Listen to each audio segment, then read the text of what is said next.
separation from the I, which stands apart and witnesses and examines the thoughts, ideas, and images of the me. As above, so below.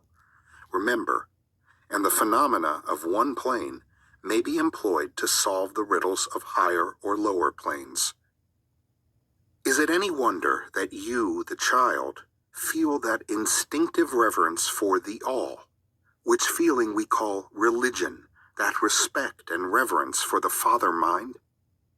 Is it any wonder that, when you consider the works and wonders of nature, you are overcome with a mighty feeling which has its roots away down in your inmost being?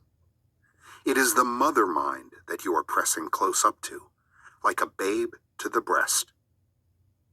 Do not make the mistake of supposing that the little world you see around you, the earth, which is a mere grain of dust in the universe, is the universe itself.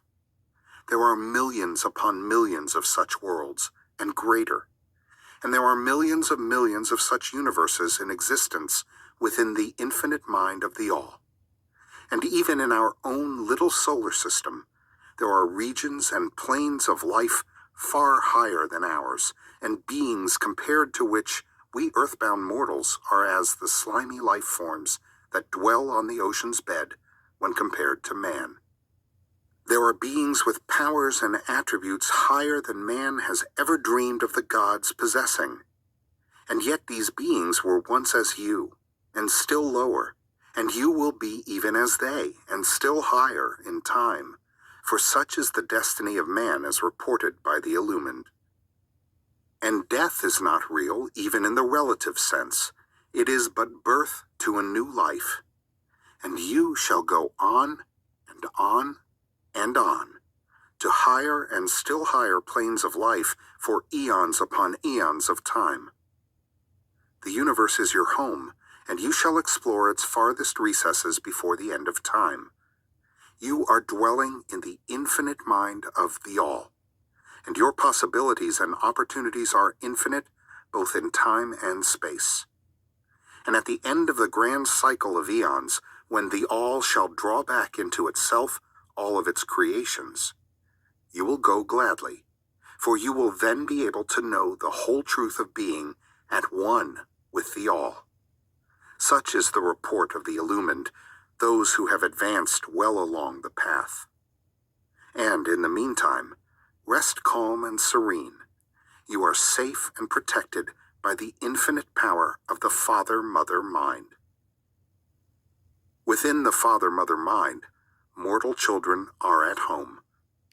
The Kybalion.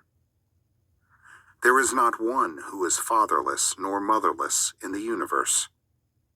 The Kybalion. Chapter 6. The Divine Paradox. The half-wise, recognizing the comparative unreality of the universe, imagine that they may defy its laws. Such are vain and presumptuous fools, and they are broken against the rocks and torn asunder by the elements, by reason of their folly.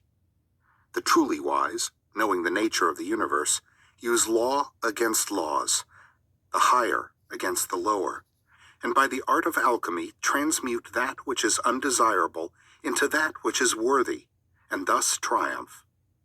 Mastery consists not in abnormal dreams, visions, and fantastic imaginings or living, but in using the higher forces against the lower, escaping the pains of the lower planes by vibrating on the higher.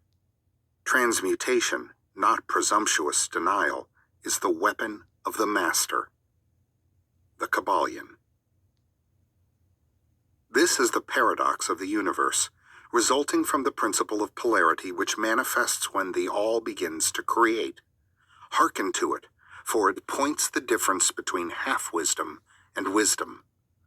While to the infinite all, the universe, its laws, its powers, its life, its phenomena, are as things witnessed in the state of meditation or dream, yet to all that is finite, the universe must be treated as real, and life and action and thought must be based thereupon accordingly, although with an ever-understanding of the higher truth, each according to its own plane and laws. Were the all to imagine that the universe were indeed reality, then woe to the universe, for there would be then no escape from lower to higher, divineward. Then would the universe become a fixity, and progress would become impossible. And if man, owing to half-wisdom, acts and lives and thinks of the universe as merely a dream, akin to his own finite dreams, then indeed does it so become for him. And like a sleepwalker, he stumbles ever around and around in a circle, making no progress, and being forced into an awakening at last by his falling, bruised and bleeding, over the natural laws which he ignored. Keep your mind ever on the star, but let your eyes watch over your footsteps, lest you fall into the mire by reason of your upward gaze. Remember the divine paradox, that while the universe is not, still it is. Remember ever the two poles of truth, the absolute and the relative. Beware of half-truths. What Hermetists know as the law of paradox is an aspect of the principle of polarity. The Hermetic writings are filled with references to the appearance of the paradox in the consideration of the problems of life and being. The teachers are constantly warning their students against the error of omitting the other side of any question. And their warnings are particularly directed to the problems of the absolute and the relative, which perplex all students of philosophy, and which cause so many to think and act contrary to what is generally known as common sense. And we caution all students to be sure to grasp the divine paradox of the absolute and relative, lest they become entangled in the mire of the half-truth. With this in view, this particular lesson has been written. Read it carefully. The first thought that comes to the thinking man after he realizes the truth that the universe is a mental creation of the all is that the universe and all that it contains is a mere illusion, an unreality, against which idea his instincts revolt. But this, like all other great truths, must be considered both from the absolute and the relative points of view. From the absolute viewpoint, of course, the universe is in the nature of an illusion, a dream, a phantasmagoria, as compared to the all in itself.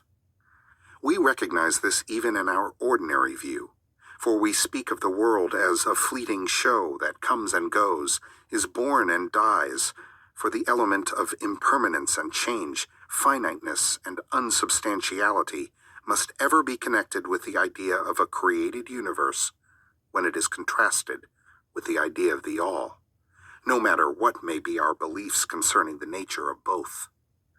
Philosopher, metaphysician, scientist, and theologian all agree upon this idea, and the thought is found in all forms of philosophical thought and religious conceptions, as well as in the theories of the respective schools of metaphysics and theology. So, the Hermetic teachings do not preach the unsubstantiality of the universe in any stronger terms than those more familiar to you, although their presentation of the subject may seem somewhat more startling. Anything that has a beginning and an ending must be, in a sense, unreal and untrue, and the universe comes under the rule in all schools of thought. From the absolute point of view, there is nothing real except the all, no matter what terms we may use in thinking of or discussing the subject. Whether the universe be created of matter, or whether it be a mental creation in the mind of the all, it is unsubstantial, non-enduring, a thing of time, space, and change. We want you to realize this fact thoroughly before you pass judgment on the Hermetic conception of the mental nature of the universe. Think over any and all of the other conceptions and see whether this be not true of them. But the absolute point of view shows merely one side of the picture. The other side is the relative one. Absolute truth has been defined as things as the mind of God knows them, while relative truth is things as the highest reason of man understands them. And so while to